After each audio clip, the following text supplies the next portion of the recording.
Hello, you're listening to Over the Oxer podcast with Tracy Cole for all things to do with the mind for equestrians. Welcome to this week's episode. We're going to be talking today about something that is often kind of forgotten, ignored, and yet it's a fabulous way to encourage your mind to feel more confident and to have more clarity. And what we're going to be talking about is a really powerful tool that I have mentioned before, and that's timeline therapy. Now, perhaps for us, the word therapy isn't quite right in this context. Yes, timeline therapy can be used for therapy, but I'm thinking here more about coaching, more about using some of the methods to give us the type of riding or be the type of rider that you actually want. And how are we going to do that? We're going to use the future side of the timeline, which doesn't get used as often as the past side.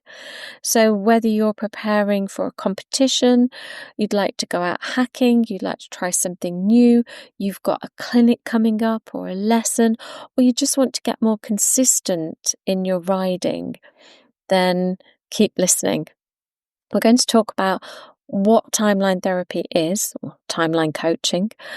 I'm going to introduce you to something called the Prometheus Induction, which a lot of people who are qualified in timeline therapy don't actually talk about.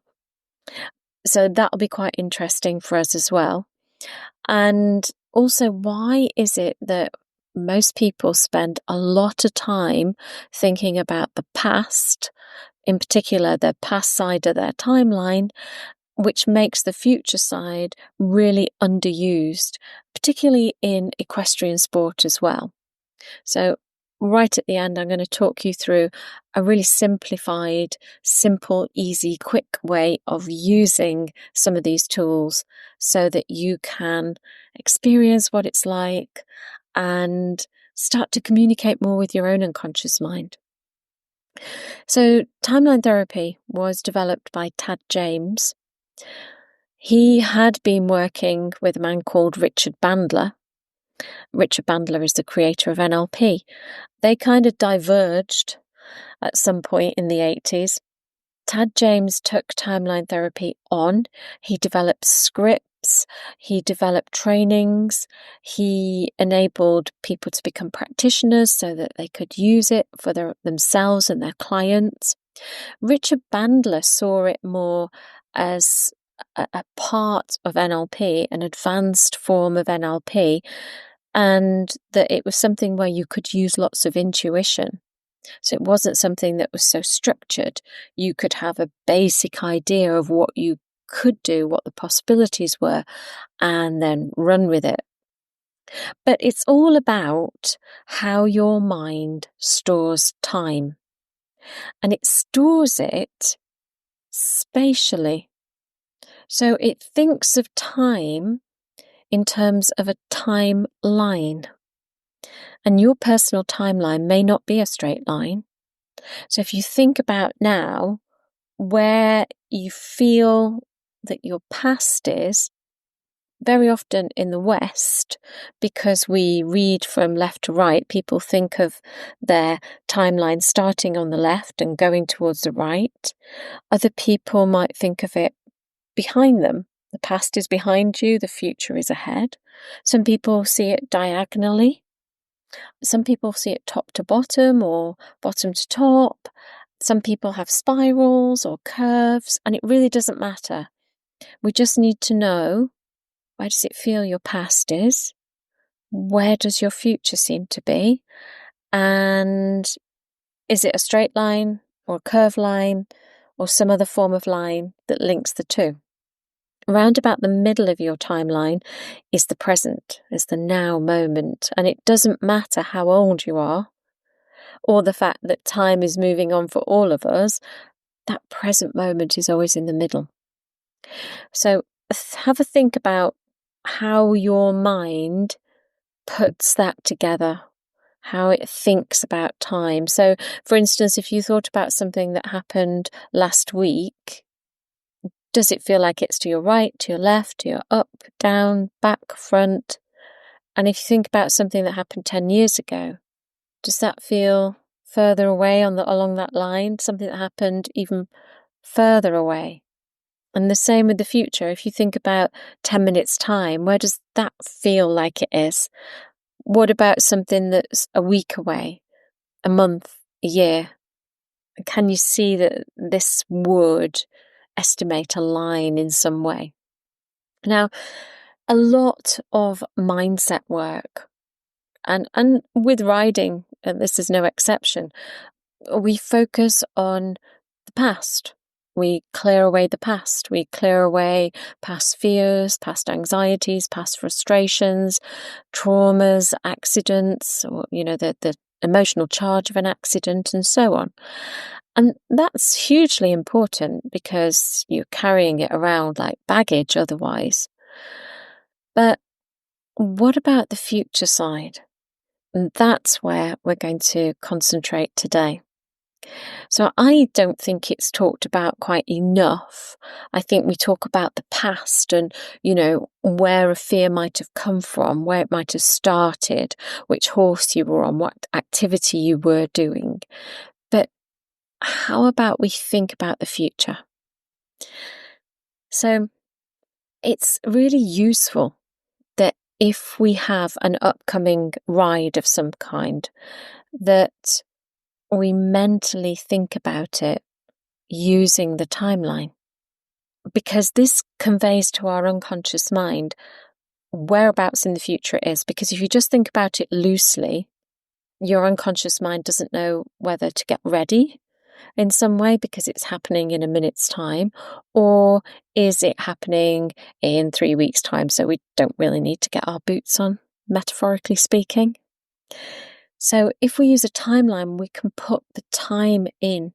So the unconscious mind knows when to be ready for it. We can also then imagine, for instance, if your mind already knew what to do in that ride. So, the position that you needed to sit in, the position of your legs, how to have the contact that you want, already knew what you were about to do. Are you about to do a dressage test or show jumping or go showing or cross country or hacking, or what are you going to do? So if your mind has that, it has a little bit of foresight, but also you're going to program it in the way that you want it to be. So it really understands the aspirational side of it as well. Now, once you get really good at this, you can kind of preload your timeline for success, because your mind knows what you want and it becomes an expectation then, and it tries to fulfill that. Now, elite athletes do this all the time. They may not use a timeline, and if they did, they'd probably have even more success. But we're going to do it as a mini visualization. So if you don't like visualization, this is going to be a nano visualization. And it doesn't even have to be visual, which is really quite nice about it as well. So it not only readies the mind, in my opinion, it steadies your mind as well. So you can imagine if you got this into your practice, if you did this really often, that things would become easier. It'd be easier to do daily basis, weekly basis, before each ride, before a big ride, but also the rides themselves become more fluid, easier. So we really do reap the benefits here. So I want to tell you a little bit about the particular type of timeline therapy that I think works really well. And you may find it difficult to find out about this particular type because, as I say, a lot of people don't use it. It's called the Prometheus Induction. And not only does it tell your mind what you want to have happen in the ideal sense, and again, you can think about this as a physical thing, how you want to sit, how you want your elbows to be, how you want your jaw to be. You can put in as much detail as you like, but also you can call in support. So if, for instance, you're going off to a competition, you're going for a hack, you're doing, a fun ride, somewhere where your instructor or maybe the person that you usually ride with may not necessarily be with you, or they may be with you, but they're not, they're not sitting with you on the horse so that you can hear them. But you can call in their support even though they're not there. You can call in the kind of circumstances that you want. So you might call in having really great feel for your horse, whether that's the feeling that you've got in your hands or the feeling that you've got in your seat bones, or maybe it's an inner feeling, that you just, this inner knowing kind of feeling. So you can call these things in as well. So the whole technique's called Prometheus because Prometheus was a person from Greek mythology, and he was the person who stole fire from the gods and gave it to the humans. And it's called this because it's almost like bringing fire in to light up your goal. So it's quite a nice name as well. So the first thing to do would be to get yourself into a relaxed state. So if you're doing this whilst driving or anything else where you need concentration, you probably want to pause and come back to it, or listen to the instructions but don't actually do it. So you want to sit down or lie down somewhere quiet. Give yourself a moment. It's not going to take very long, maybe 5 minutes. And you want to just ground yourself. Sometimes this feels like just breathing out and breathing out all the everyday. Just kind of letting it go, letting it fall away, knowing you can come back to it in a few moments' time. It may be thinking about a happy place. I like to think about the beach. That immediately grounds me. I can hear seagulls, I can hear the sea, I can feel the sand on the soles of my feet and between my toes. I can feel a little bit of a ripple of the sea coming over my feet, and I'm there. I'm in this different state. So just ground yourself. You don't have to be in some deeply meditative state. You just want to be a little bit relaxed. And then I want you to visualize the right people around you. Okay?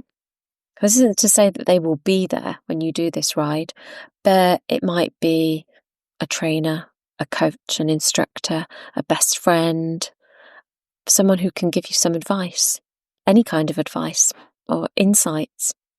And I want you to just imagine yourself on your horse and you've got these people around you. And you may not be able to see them, but you just know they're there. So as I said before, you don't need to be able to see these things too clearly. I want you to imagine the circumstances that you want. So whether it is that you want this beautiful elevated trot, or you want to feel that you're getting the right striding before a jump, or you just want to tootle down the road happily on a hack, whatever it is that you want, that's your circumstances. And you're almost feeling like these things are magnetized towards you. You just kind of pull in these people and circumstances in. And as you think about that, you've got the people who can help you. You've got the situation that you really want. Then take a few deep breaths. And I want you to think about the date that you want this. Okay? When you've got the date, I want you to just float above your imaginary timeline. So you're taking all the people and circumstances with you. You're all floating up above now on the timeline. And I want you to just, if you're visual, start to see what you will see on that day. You might want to brighten up the colours and the general brightness of the picture. You might want to sharpen the focus. Hear what you will hear. You might be able to hear the people who are there as your cheerleaders and supporters, what they're going to say to you, those words of wisdom and encouragement. You might want to hear other things, birdsong, footfall, people who are watching you, a hum of activity. You might want to just hear the sound of hooves on the road, or whatever it is. You're just listening. And then your feelings: confidence, can-do, self-belief, self-trust, focus, and really feel it. And now, taking the circumstances, the people, the sights, the sounds, the feelings out over to that date that you chose. So I want you to gently float out into the future side of your timeline. And when you're there on the future side of your timeline, just hovering above this date that you found by guesswork and intuition and estimation, just hover there. I want you to think about what will be the point that you know you've done it. Will it be jumping the last friends? Will it be saluting the judge? Will it be walking through the gate of your yard back home? Will it be completing your fun ride? Whatever it is, just think about that now. And again, really see it and feel it, hear it. And I want you to feel like that's a picture of the people, the circumstances, this last step when you know you've done it. I want you to step out of that picture and watch it, see it, and allow that whole picture to float gently into your timeline. Allow it to float down and plant itself into the timeline just like a flag. Make it bright and bold and big, and make sure the emotions are really real and really positive and powerful. And see it light up as that flag goes into the ground on that date. Really see, maybe like landing lights, and just enjoy it. Maybe the celebratory music as it just lands. And you can even look down on that event, down there on the timeline, and you can see yourself, you can see your horse, you can see your supporters, you can hear them. What are they going to say to you when you've done it?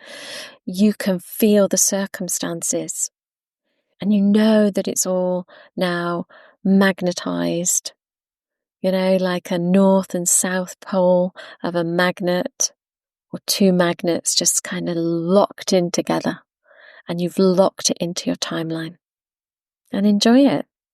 Now float back to the present, hover above the present, and start now to float back into you.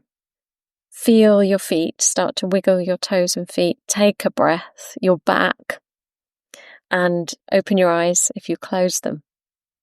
So what you've done is you've given your mind a roadmap now, because you're not stuck. You can shift and shape the future how you want to do. So if you want to use it for a small occasion, maybe it's, just a ride, just an everyday ride, and you think, I just want to test this little technique out. Remember your cheerleaders, remember the circumstances, just have a go and see how it changes things. Because it doesn't have to be a big thing that you're trying to work on. If you use this technique do let me know how it works out for you, and do send me any questions that you might have. Take care. Thanks ever so much for listening, and I will see you next time.